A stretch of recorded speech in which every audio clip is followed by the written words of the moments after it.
स्वागत है आप सभी का आपके इस YouTube चैनल फिजिक्स हब में। तो जैसा कि पिछले लेक्चर में हमने ये पढ़ा कि साइन कन्वेंशन क्या होता है और फोकल लेंथ और रेडियस ऑफ कर्वेचर में रिलेशन क्या होता है, उस रिलेशन को हमने मैथमेटिकली प्रूफ भी किया था। तो इस लेक्चर में हम पढ़ेंगे मिरर फार्मूला क्या होता है और उसे कैसे डिराइव करते हैं, उसका मैथमेटिकल एक्सप्रेशन हम कैसे गेट करते हैं। तो सबसे पहले हम आपको मिरर फार्मूला के बारे में एक ओवरव्यू देते हैं। तो मिरर फार्मूला होता है 1/f is equal to 1/v plus 1/u। मतलब कि फोकल लेंथ का रेसिप्रोकल किसके बराबर होता है? इमेज डिस्टेंस और ऑब्जेक्ट डिस्टेंस के रेसिप्रोकल के सम के बराबर होता है। मतलब कि the reciprocal of focal length is equal to sum of reciprocals of image distance and object distance. तो ये है मिरर फार्मूला का स्टेटमेंट। अब हम इसको देखेंगे, इसका मैथमेटिकल डेरिवेशन हम कैसे करते हैं, उसको बहुत ही आसानी से हम आपको एक्सप्लेन करेंगे। कोई ज़्यादा टफ नहीं है, छोटे छोटे एक दो कॉन्सेप्ट्स हैं, उनकी हेल्प से हम मिरर फार्मूला को डिराइव करेंगे। तो मिरर फार्मूला को डिराइव करने के लिए हम एक डायग्राम की हेल्प लेंगे। वो ये डायग्राम होगा। इस डायग्राम को हम पहले आपको एक्सप्लेन कर दें। ये एक कॉनकेव मिरर है MM-। इसमें BO एक रे गई है, इंसिडेंट रे प्रिंसिपल एक्सिस के पैरेलल गई है, वो रिफ्लेक्शन के बाद फोकस की तरफ चली गई, और दूसरी रे सेंटर की तरफ डायरेक्टेड है जो कि रिफ्लेक्शन के बाद अपने उस पाथ को रिट्रेस कर रही है। तो उन दोनों रिफ्लेक्टेड रेज के रिफ्लेक्शन से यहाँ पे इमेज बन रहा है A', B' जो कि सेंटर और फोकस के बीच में है। तो सबसे पहले तो हम इस इमेज की प्रॉपर्टी डिस्कस कर लेते हैं। चूँकि रियल रेज कट कर रही हैं इसलिए ये इमेज रियल इमेज होगा। इसके बाद ये इन्वर्टेड इमेज है क्योंकि ये प्रिंसिपल एक्सिस के डाउनवर्ड है और ऑब्जेक्ट सीधा है, इसका इमेज उल्टा है, तो ये एक इन्वर्टेड इमेज हुआ। इसके बाद में ये इमेज, इसका साइज छोटा है और इस इमेज की पोजीशन सेंटर और फोकस के बीच में है। तो इसके प्रॉपर्टीज़ के बारे में हमने जाना। अब इसकी हेल्प कैसे लेंगे, इससे कैसे हम डिराइव करेंगे, ये हम आपको अब दिखाते हैं। इस डायग्राम में एक छोटा सा हमने कंस्ट्रक्शन किया हुआ है। हमने कंस्ट्रक्शन बस ये किया है कि पॉइंट O जो पॉइंट ऑफ इंसिडेंस था पहली वाली रे का, उस पॉइंट से प्रिंसिपल एक्सिस पर एक नॉर्मल डाला हुआ है OD। बस ये एक छोटा सा कंस्ट्रक्शन है हमारा जो कि इस डेरिवेशन में हमारी हेल्प करेगा। तो अब हम देखते हैं कि इन कंसेप्ट्स, इन डायग्राम को यूज करके हम अपने फॉर्मूले को कैसे डिराइव करते हैं। तो इसमें सबसे पहले हम दो ट्रायंगल्स को लेते हैं। वो दो ट्रायंगल होंगे in triangle BAC and triangle CA', इस ट्रायंगल में हम जाते हैं सबसे पहले। तो इस ट्रायंगल में हम देखते हैं कि एंगल BAC और एंगल CA'B, एंगल CA'B ये 90 डिग्री के इक्वल है। ये हुआ 90 डिग्री। इसके बाद हम देखते हैं कि एंगल BCA, एंगल BCA ये बराबर होगा एंगल B'CA' के बराबर, B'CA' के बराबर। ये कैसे हुआ? ये ओपोजिट एंगल से हुआ कि अगर दो रेज ऐसे कट करती हैं, दो लाइंस, तो ये वाला एंगल और ये वाला एंगल, ये दोनों एंगल ओपोजिट एंगल बोला जाता है। तो ये दोनों एंगल बराबर भी होते हैं। तो इस तरह से एंगल BCA और B'CA' इक्वल हुआ। तो अब हम जानते हैं कि अगर किसी ट्रायंगल में, अगर किसी दो ट्रायंगल्स में दो एंगल्स बराबर हों, अगर दो ट्रायंगल्स में दो एंगल बराबर हों तो तीसरा एंगल खुद ब खुद बराबर होता है। ऐसे भी हम सोच सकते हैं, लेकिन इसका अल्टरनेटिव लॉजिक भी है हमारे पास। हम आपको दिखाते हैं कि अगर दो पैरेलल रेज हैं, अगर इनको एक ऐसी रे कट कर रही है तो ये एंगल और ये एंगल, दोनों एंगल बराबर होंगे। तो इस कंसेप्ट को यूज करके हम लिख सकते हैं angle A B C is equal to angle A dash B dash C, ये बराबर हुआ। मैथमेटिक्स में हमने एक थ्योरम पढ़ा हुआ है कि अगर किसी दो ट्रायंगल्स में सारे एंगल इक्वल हों तो उनके जो करस्पॉन्डिंग साइड्स होते हैं उनका रेशियो भी इक्वल होता है। मतलब कि इस दो ट्रायंगल्स में क्या होगा, इन दोनों ट्रायंगल्स में हमें मिलेगा B A upon A dash B dash is equal to ए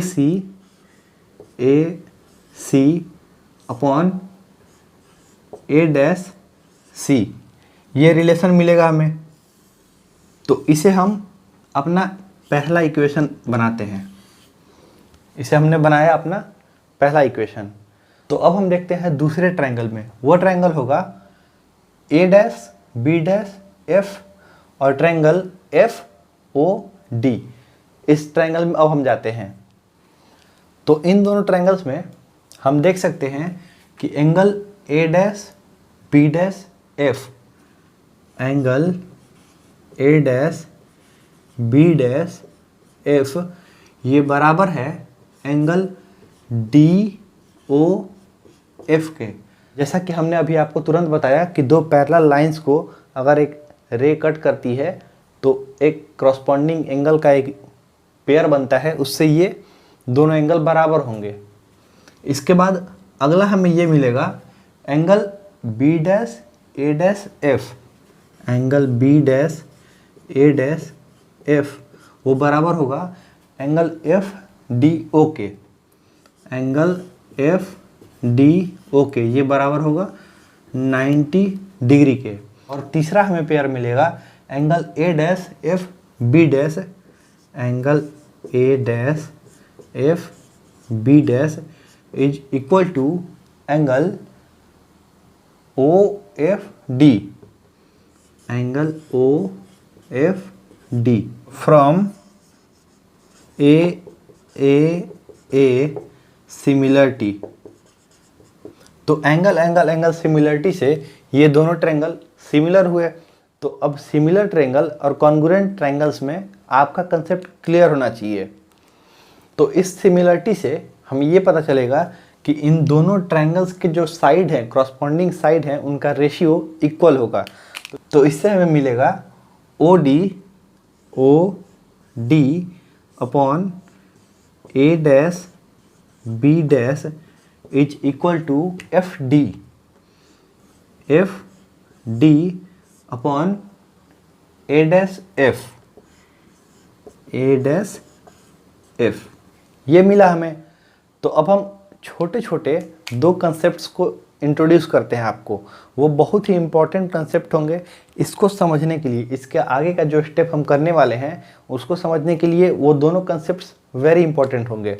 तो पहला कंसेप्ट है कि अगर ये लाइन, ये जो बी ओ लाइन है, वो प्रिंसिपल एक्सिस के एकदम नज़दीक हो, मतलब कि पैरेक्सियल हो। पैरेक्सियल रेज वो रेज होती हैं जो प्रिंसिपल एक्सिस के पैरेलल और एकदम नज़दीक होती हैं। जो दूर की रेज है उनको पैरेक्सियल रेज नहीं बोलते हैं हम, वो नॉर्मल रेज हैं। लेकिन पैरेक्सियल रेज वही रेज होती हैं जो प्रिंसिपल एक्सिस के पैरेलल तो हो लेकिन उसके नज़दीक भी हो। ये कंडीशन होता है पैरेक्सियल रेज होने का। तो अगर ये पैरेक्सियल रेज एकदम नज़दीक हो पॉइंट पी के, आपको समझाते हैं कि अगर ऐसा कोई मिरर हुआ, ये इसका प्रिंसिपल एक्सिस, और ये पैरेक्सियल रे एकदम इसके नज़दीक गई, तो इसे जो परपेंडिकुलर हम डालेंगे इस पर, वो पॉइंट ऑफ परपेंडिकुलर और पॉइंट पी दोनों ऑलमोस्ट कोइंसाइड करेंगे। मतलब कि उनके बीच का डिस्टेंस एकदम मिनिमम होगा, निग्लेजिबल होगा। तो इन दोनों को हम ये मान लेते हैं कि पॉइंट एफ और पॉइंट पी एक दूसरे के पास कोइंसाइड कर रहे हैं, मतलब एक दूसरे के ही ऊपर हैं। तो उसके मानने से हमें ये मिलेगा कि एफ डी पी एफ के बराबर हो जाएगा। मतलब कि पी और एफ जब एक पॉइंट पे आ गया तो जो डिस्टेंस एफ डी है वो पी एफ के बराबर हो जाएगा। तो हमें यहाँ पे पहला क्लू मिलेगा, F D is equal to P F. ये कैसे हुआ? ये हुआ फ्रॉम एजम्पशन। और दूसरा कंसेप्ट ये है कि चूंकि BODA ये क्या है, ये एक रेक्टेंगल है, तो इस रेक्टेंगल में दोनों पैरेलल साइड्स का जो लेंथ होगा वो इक्वल होगा। मतलब कि AB का जो लेंथ है वो किसके बराबर होगा, OD के। तो जहाँ पे OD है वहाँ पे हम क्या इंट्रोड्यूस करेंगे, AB। तो दूसरा पॉइंट हमारा, दूसरा क्लू ये है, सेकेंड पॉइंट है, since BODA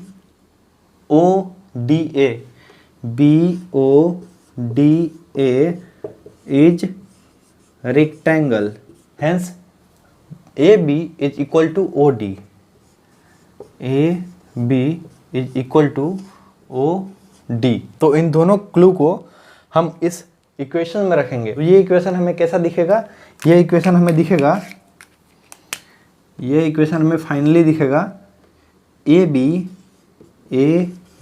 upon A dash B dash is equal to FD की जगह पे हमें लिखना है PF upon A dash F। ये मिला हमारा इक्वेशन नंबर 2। इसे हम बनाते हैं अपना इक्वेशन नंबर 2।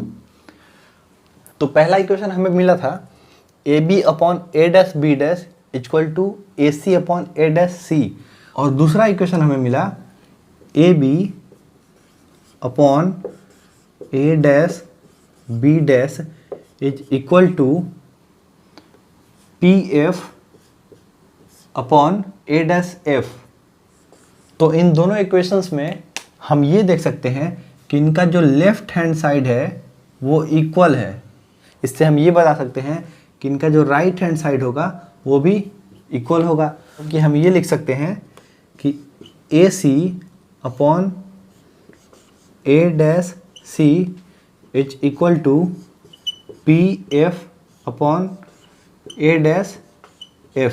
ये इक्वेशन मिलेगा हमें, इसे हम इक्वेशन 3 नाम दे देते हैं। ये हुआ हमारा इक्वेशन 3। तो अब हमें कुछ नहीं करना है, अब हमें एक सिंपल सा साइन कन्वेंशन का यूज कर लेना है। जैसा कि हमने पिछले लेक्चर में आपको बताया था कि साइन कन्वेंशन में क्या क्या होता है। साइन कन्वेंशन में पोल के लेफ्ट साइड की जितनी भी डिस्टेंस होती हैं वो सारी निगेटिव होती हैं, पोल के राइट साइड की जितनी डिस्टेंस होती हैं वो पॉजिटिव होती हैं, पोल के अपवर्ड जितनी डायरेक्शन है वो पॉजिटिव, पोल के डाउनवर्ड जितनी डायरेक्शन है वो निगेटिव। और हमने कुछ टर्म्स के नोमेनक्लेचर भी बताए थे कि ऑब्जेक्ट का डिस्टेंस u होता है, इमेज का डिस्टेंस v होता है, ऐसा कुछ। और मोस्ट इम्पॉर्टेंट पॉइंट था कि जितनी भी डिस्टेंसेस होती हैं वो पोल से मापी जाती हैं।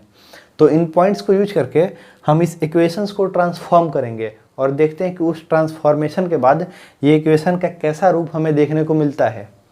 तो अभी हम सारे डिस्टेंसेस को पोल यानी कि P से मेज़र करते हैं। तो अगर हम लिखना चाहें AC, तो AC क्या है, AC ऑब्जेक्ट का डिस्टेंस है। तो हम लिख सकते हैं कि PA, इसको PA माइनस PC हम लोग लिख सकते हैं। अगर PA में से PC घटा दे तो AC आ जाएगा। ओके, अब नीचे है A डैश C, अब है A डैश C।